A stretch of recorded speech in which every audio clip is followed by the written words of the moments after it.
It's my pleasure to welcome Alberta Clinkscales, the President, CEO, and founder of SCC ABO, Space Coast Cultural Arts and Business Organization, which is transforming individuals and communities through arts, business, and culture. Thank you for joining us today. Come on up. Your mic is right up there. My goodness. Every time I am engaged with this church, I just feel whole. I feel at home.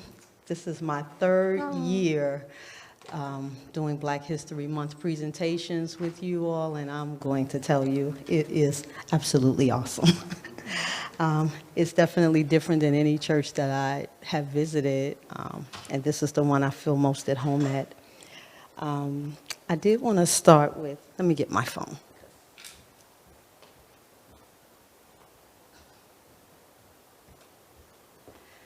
As I read the walls, as I walked around this room and this space, this is the thing that inspired me. So I'm going to just read it real quickly. Thank you for this Unitarian Universalist Church of Brevard. Thank you. And so I was looking at your wall over there, and it, I guess it's one of the principles you stand on, and it said, humanist teachings which counsel us to heed the guidance of reason and the results of science, and warns us against idolatries of the mind and spirit. I was really empowered by that, so I thank you for that. I just want to start with a quick prayer of my own. Dear merciful Creator, we thank you for your goodness and mercy to us and to the human family. And I ask that you guide my words this morning and that you allow this to be an interactive conversation where we are not speaking and just talking to each other, but we are actually conversing and finding solutions with each other. So I say thank you, dear Father, and amen, amen, and amen. So I wanted to start this conversation. I originally had a topic I was going to speak on that talked about sharing versus exploitation, our relationship with Africa. So that was my first topic. And so much has happened in Florida since then as it relates to education that I decided that that was a more appropriate topic. So I wanted to start with that, and I changed the topic to Americans who are descendants of slavery. Where do we go from here? And so I want us, every time I come, we have an interactive conversation. So I can't do this without you. So I need your input. I need you to be open to engage. And that's the way I've always done it every time I've come here. But I said that I chose this topic because of so much that's happening in education in Florida. And so it's Americans who are descendants of slavery. Where do we go from here? And so I wanted to start with a question. I'm going to read something, and then I'm going to ask you a question. So according to, I know you've heard of this Stop Woke Act. So the law, which has become known as the Stop Woke Act, prohibits workplace training or school instruction that teaches that individuals are inherently racist, sexist, or oppressive, whether consciously or unconsciously, that people are privileged or oppressed based on race, gender, or national origin, or that a person bears personal responsibility and must feel guilt, anguish, and other forms of psychological distress over actions committed in the past by members of the same race. The law says such teachings or lessons amount to discrimination. So I wanted to ask you, start with a question. When you hear people talk about issues of race, does it make you feel any kind of guilt, anguish, or other forms of psychological distress? No, be honest from the spirit, from the soul. I'm going to tell you what I've heard, but I want you to really tell me, how does it make you feel? If it doesn't make you feel that, what does it make you feel? Yes. I feel responsible. I have some response to address that in today's terms. Responsibility. Okay, thank you. Anybody? Anybody? I'm gonna go back to responsibility in a minute, but go ahead. Anybody else? Something. I heard. I heard. I heard somebody say sad. Mm-hmm. You said something, Larry. Good morning, Larry. Good morning. Good morning. I'm having a, I just wanted to say that the word woke means an African American person that is aware it, of their rights. It's just weird that they picked up that word, but it makes me feel that if they do that, none of us will ever be able to follow any history. They But the will. thing is, I'm going to challenge you a little bit just because somebody's thinking that way. And I never think that we put people off because of the way that they're thinking. I think that we engage in conversation so that we come to a place of understanding and how both can grow, not talk at each other all the time. Well, you're wrong, you're wrong, you're wrong. But somebody's feeling that way. Enough people felt that way that the law was passed. And so I wanted to go back to responsibility because it challenges us to what a next step should look like. And so when these things happen, sometimes there's no space in the environment to take a step of change. Sometimes we may feel it in our heart that maybe I'm feeling some responsibility, but what do I do? I'm feeling this, and how do I get past that? Because I don't want every time Americans who are descendants of slavery say something, I don't want to just feel ashamed. I don't want to feel just responsibility. I don't want to just have these feelings. What do I do with those feelings? We have Gretchen online too, who has her hand up. Yeah. Oh, Gretchen, I can't see the. I know you online can't people. see them. That's You what tell me. I'm Thank helping you. Thank I you, got Gretchen. Please. Sure. I just wanted to say that I guess my first reaction is anger. I don't want to see it. I feel that we're all equal. And the other thing then I feel compassion because I truly believe that nothing can be changed if you don't open your heart. And that has to happen first to absolve any hate or any anger that I might be feeling. I appreciate that, and that's exactly where I was going, because there has to be a space in the environment that we'll be able to do something with it. So how many of you have just held on to it? Every time you hear the conversation, it want to make you want to shrink a little bit, make you feel a little bit, really just, okay, this is our history, and then what? And then what?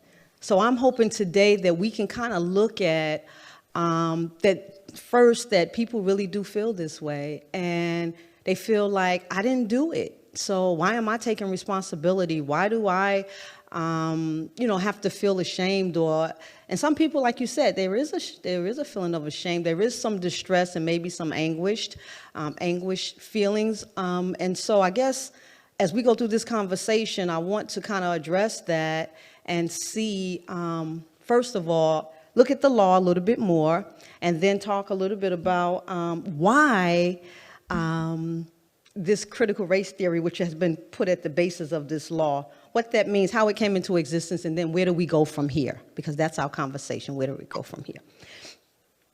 So in 2021, DeSantis banned the teaching of critical race theory, which he described as the theory that racism is not merely the product of prejudice, but that racism is embedded in the American society and its legal system in order to uphold the supremacy of white persons.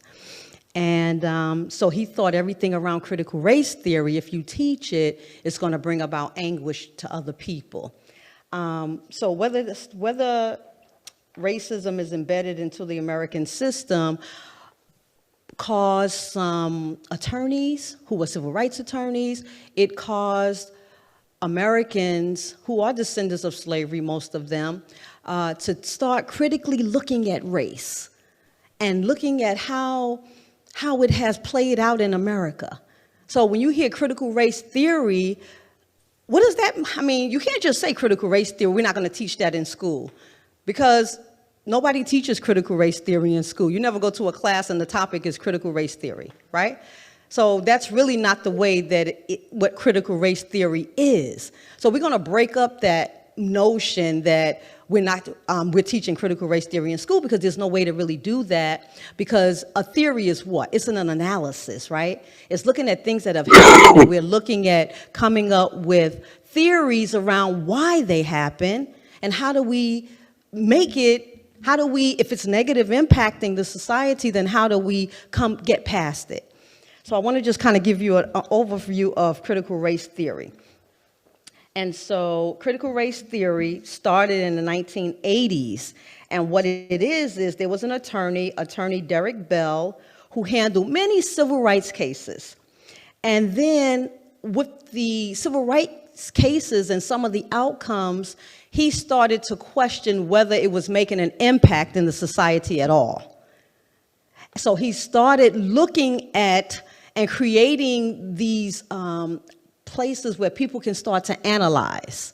So they start analyzing, we got the ruling in this civil rights case, how was it practically played out in the society? Is it changing anything? Is it not changing anything?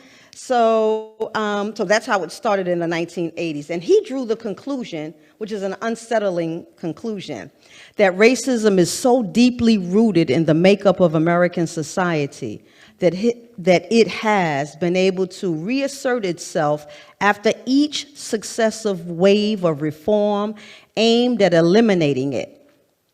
Racism, he began to argue, is permanent.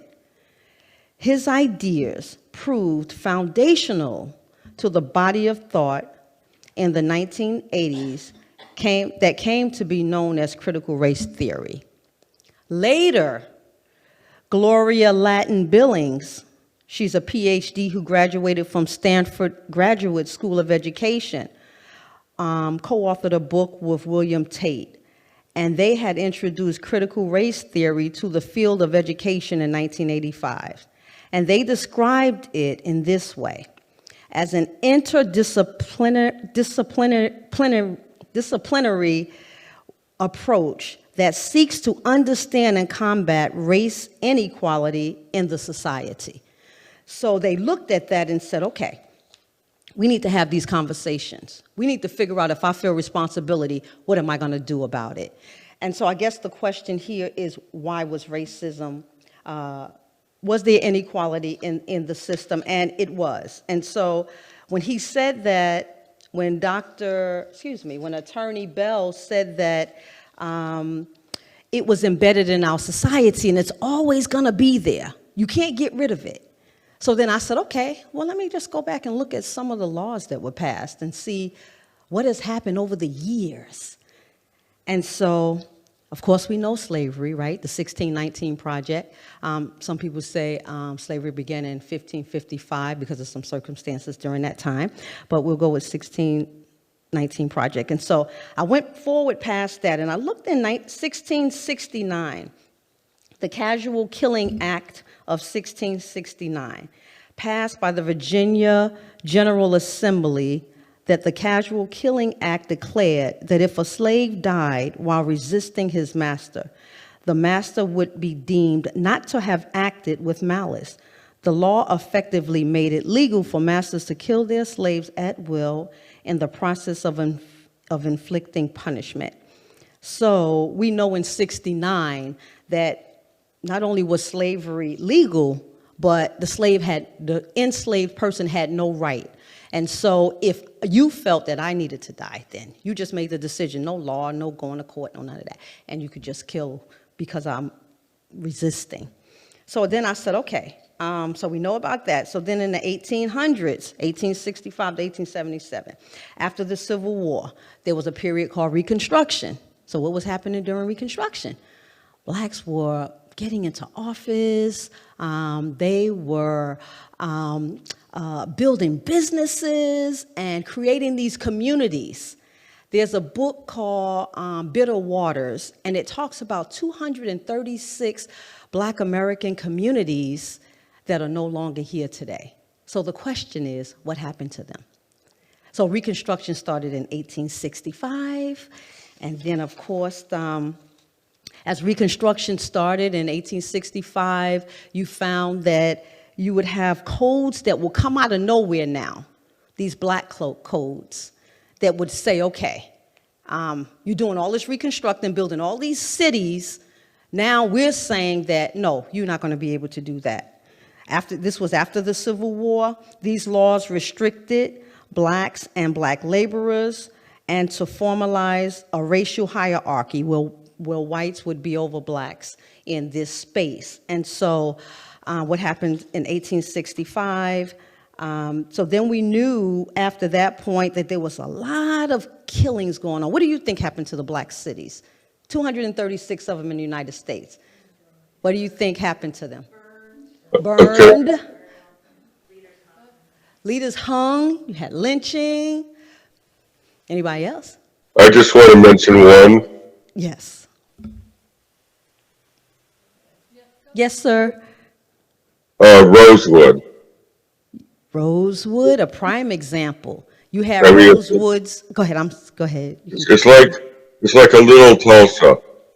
You know, a black moving forward, working together, enhancing their lives, massacred, their houses burned, right here in Florida.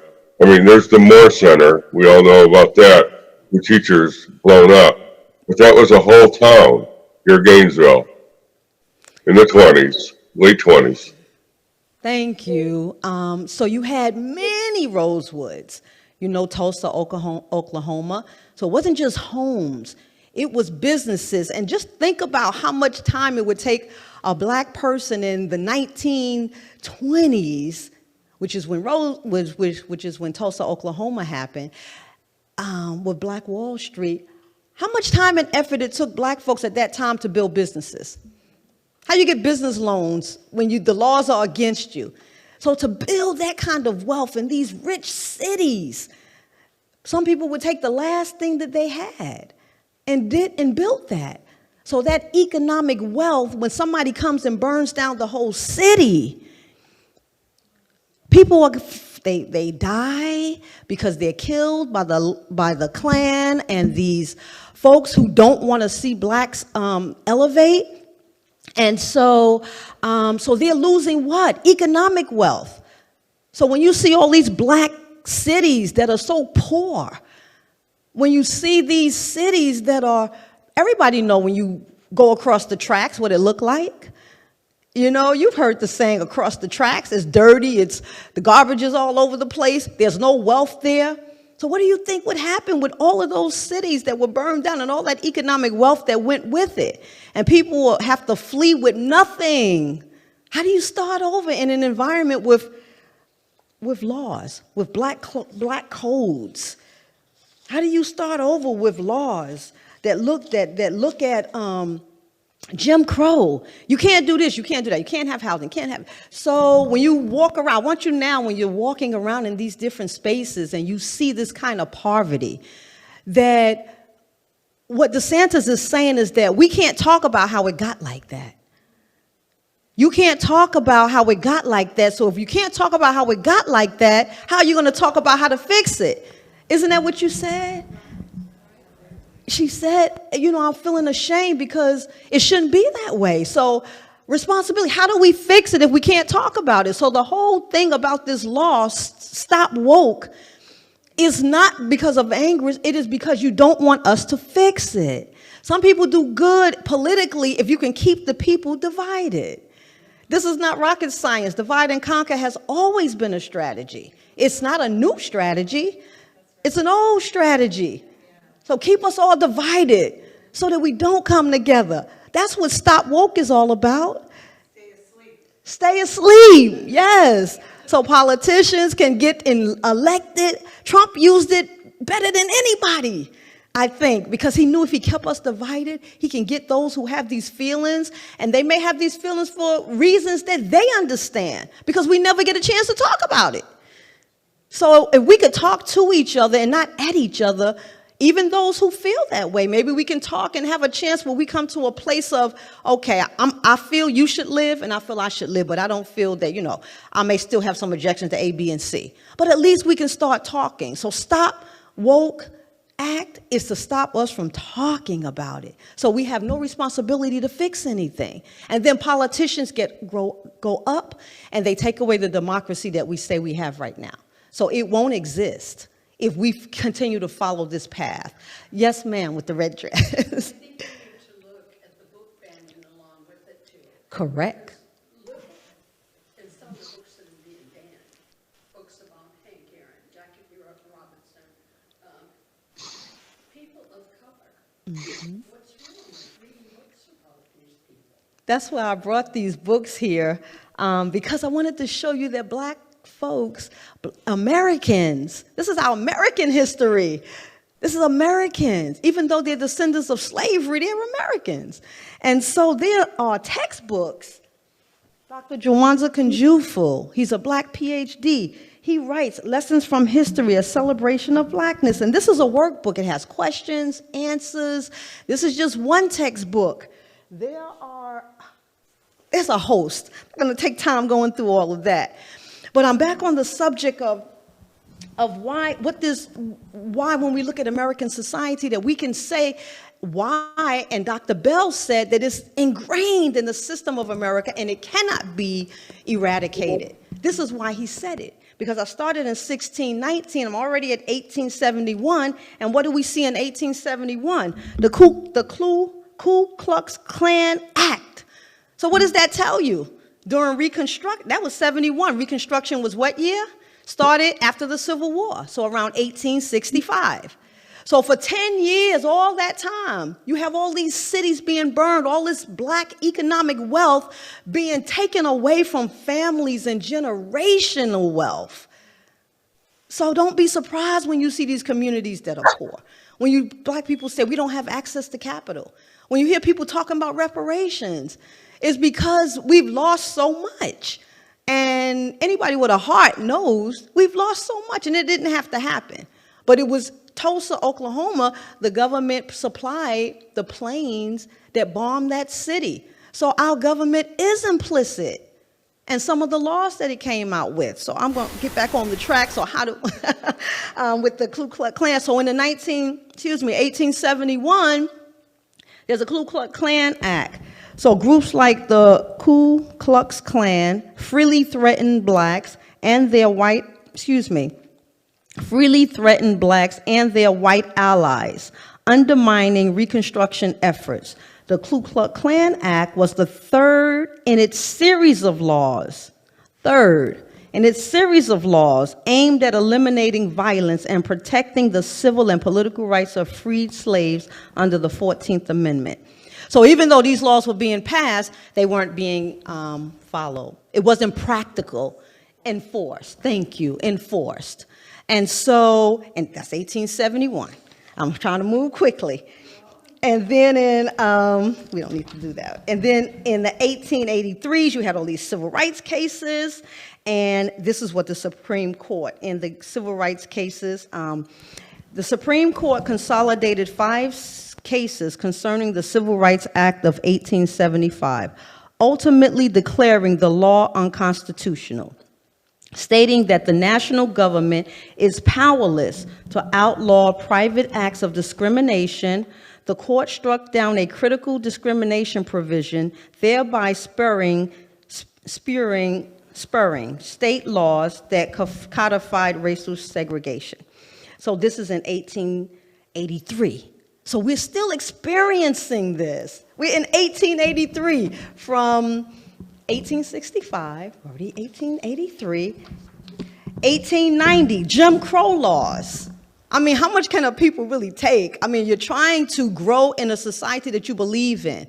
You have people like Dr. King, you have people like Harry T. Moore and Harriet Moore in the 1950s. And they're saying, and this is later, I'm talking about 1890s, these Jim Crow laws. Okay, so it wasn't just slavery. After slavery, you had the black codes. After the black codes, you had the Jim Crow laws. And the Jim Crow laws, along with the black codes, the Jim Crow laws state, and local jurisdictions passed a collection of laws that legalized segregation known as Jim Crow laws, named after a black minstrel show character. The law denied African Americans the right to vote, own property, get education, and other rights and privileges associated with citizenship. So now, still trying to build, remember, Reconstruction, you got all this stuff happening, then the Klan come and say, no, that's not gonna happen. And then you got these codes, these laws, these Jim Crow laws that come into place, and they say, you're not gonna have a right to education, free education, you're not gonna have a right to housing, you're not gonna have a right to this, that, and the other. So now, this American citizen who is a descendant of slavery, you're in the same position. You just can't move forward. You're trying. You're trying to go into as the law states. You're paying your taxes. You still have to pay taxes now. It doesn't matter. Whatever you can squeeze out, you better know you're going to pay taxes. So you're going to have taxation whether you're represented, whether you can get any of this stuff or not. You're still going to pay your fair share of taxes. I'm in 1960s now. The Fair Housing Act. So this tells you housing also. Everything, education, housing, and I'm not going to go, but we have to do the Fair Housing Act because people were not being barred. Let me just read it real quick. Following the assassination of Dr. Martin Luther King Jr., President Johnson signed the Civil Rights Act of 1968, which is Title 8 through Title 9, commonly known as the Fair Housing Act. The law expanded on previous Civil Rights Acts, so we've been trying for a long time, and prohibited discrimination in sale, rental, and financing of housing based on race, religion, and national origin. So not only are your towns being burned down, your homes being burned down, when it comes to trying to get justice and get some relief, you can't take part in that. So when people tell me that I don't understand why blacks are, why these communities are looking like this, that, and the other, especially people from other countries who don't really know our history. Boy, I go over there to them black, that community is, it's a rundown, it's a this, that, and the other, but they don't have a concept of the history. So I want to move forward to the 20s. 2013, the Shelby County versus Holder. So Shelby County, located in Alabama, challenged a section of the 1965 Voting Rights Act that required local jurisdictions to obtain federal pre-clearance before implementing changing to voting laws and practices. Although the section was intended to address entrenched racial discrimination in voting, the Supreme Court declared it unconstitutional because it was based on data over just a 40-year period. So now states can change the laws. And what did we see? This in 2013. Now what do you see? States are coming up with all these different laws. You can't vote, can't hand out water when people standing on the voting line. So they got to stand out there. We're going to make sure they stand at least 8 hours. And you can't give them water. You can't stand on the side. You can't. Come on now. So, from the spirit of just understanding, what is this? What is going on? How do us who are descendants, I am a descendant of American slavery, and how am I supposed to feel? I'm in 2020. I started in 1669 with all of these assaults, the terrorism of the Klan.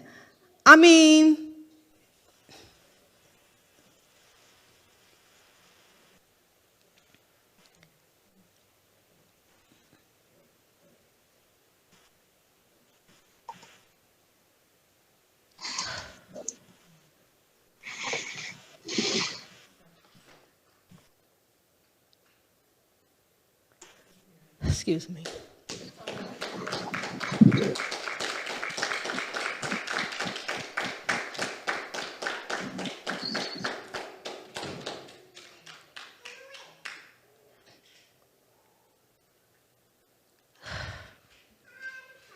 Just don't understand what people expect us to do.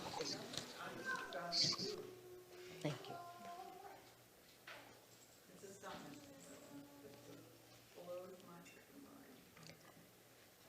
I'm in 2020 with the Justice Act.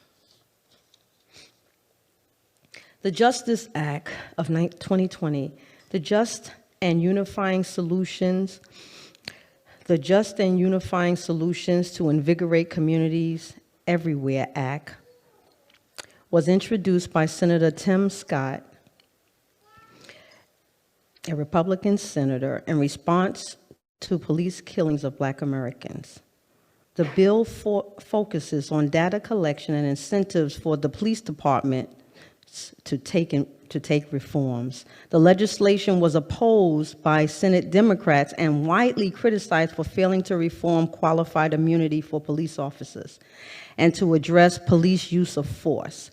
Although this bill is provisionally dead due to a failed vote for closure, some of its provisions were incorporated into the Commission on the Status of Black Men and Boys Act.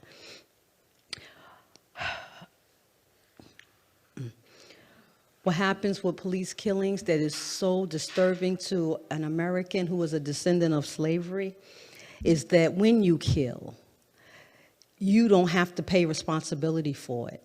The law that says qualified immunity is going to allow you to just continue to get away with it. So that's why we never see, so we cannot hold you personally responsible. So what police departments are doing, paying out millions of dollars, millions, for their police officers who are breaking the law.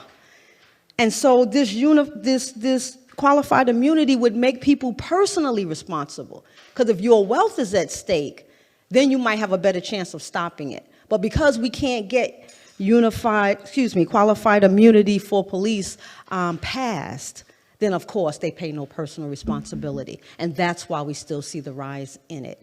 And so now I'm hoping that, we will see some differences. But until that part of the law has been changed, you're going to still see the same thing. And then, of course, I'm in 2021, the George Floyd Justice and Policing Act. So I started in what year? 1669, right? And now in 2021. And what did I say in 1669? This was the Casual Killing Act of 1669. So if an enslaver could kill his enslaved person and bear no responsibility for it. So when we look at the George Floyd Justice and Policing Act of 2021, why are we still having the same conversation about Americans who are descendants of slavery just being killed? Why are we still in the same place? So when we go back to Derek Bell and he says that it's ingrained in the system, why is that not true? Yeah, why is it not true? It is true. Can it be reformed? Not if we can't talk about it. And there's people who have made the decision going forward that we will not talk about it.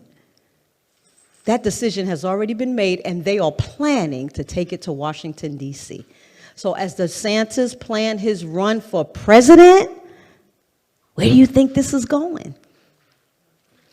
So I am calling us as human beings to take some kind of action, especially here in the state of Florida. Because it's not just the critical race theory, these conversations that they don't want us to have, but they do not want us to even, black children or Americans who are descendants of slavery. I have to keep saying that because we're Americans. Just because we descended from slavery don't make us less American. And so it's not just that we can't have the conversation about this. It's also that don't give the children pride. Don't make them think that they've created anything when we get in our car and you pass a traffic light. Garrett Morgan, a black man, invented that traffic light. When you get into your car and you put the turn signal on, a man right from Brevard County, Richard Stone, created that. So when you put your little turn signal on, remember, that's a Brevard County invention that's still used today. Isn't that something? How come that's not in school? How come we can't teach it? How come the black children who are Americans, how come they can't hear their history and none of it? Did you also know? Let me just quickly move. I hope I'm getting close to my time.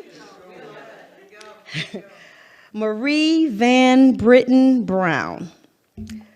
She was born in Jamaica, Queens, in New York. That's where I was born. She invented, she's a nurse like I am. I'm a cardiovascular nurse at Holmes Regional Medical Center. I've been there 9 years now. So that's why you see a heart on my head that says love. But she was a nurse, and she also invented the home security system. So if you have a home security system, she was one of the first inventors of the first model. How come that's not in school? Did you know another woman, Gladys West, she's a hidden figure who created the GPS system. Have you heard of her? Yes. How come my children can't know about her?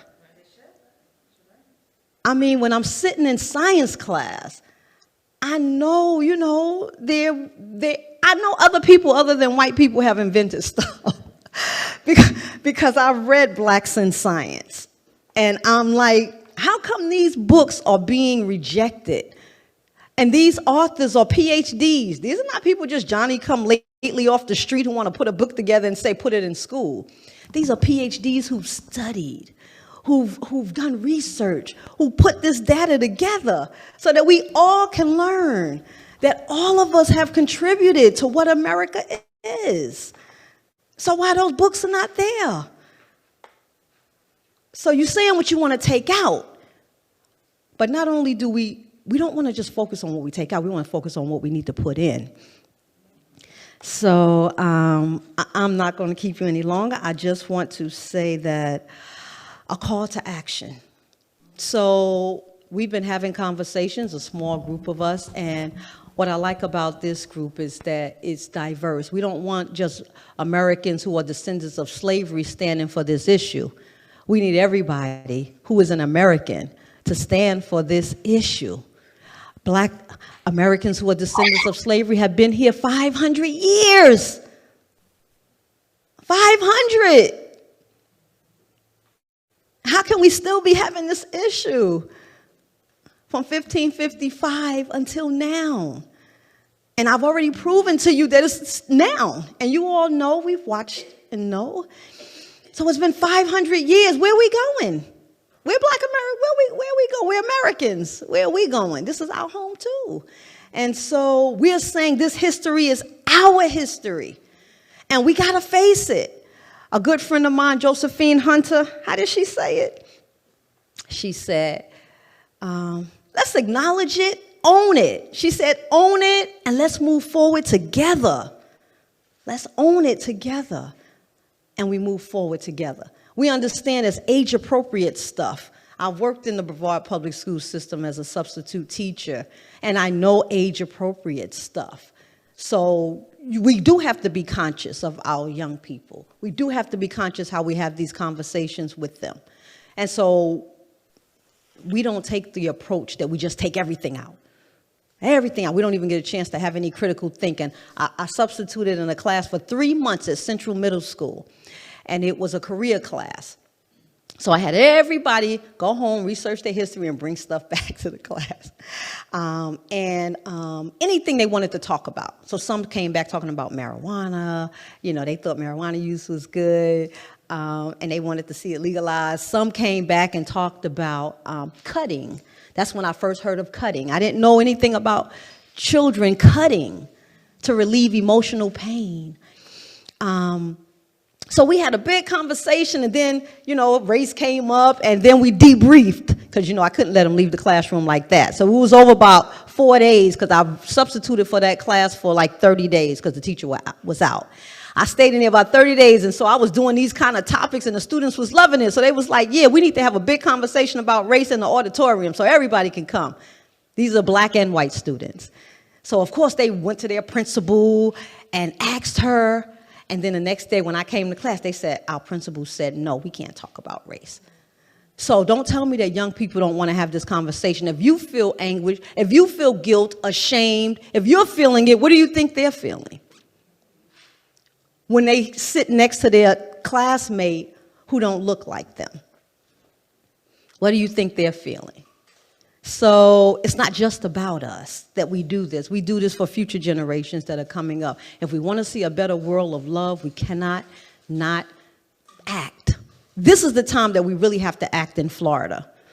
There is no other time. This is the time. And so our call to action is that we want to at least get some petitions signed to say that this law is not just. And so I'll be reaching out to you all to put some signatures on these petitions, because the time is now that we do the right thing. To God be the glory. Amen, amen, and amen. Amen. Thank you.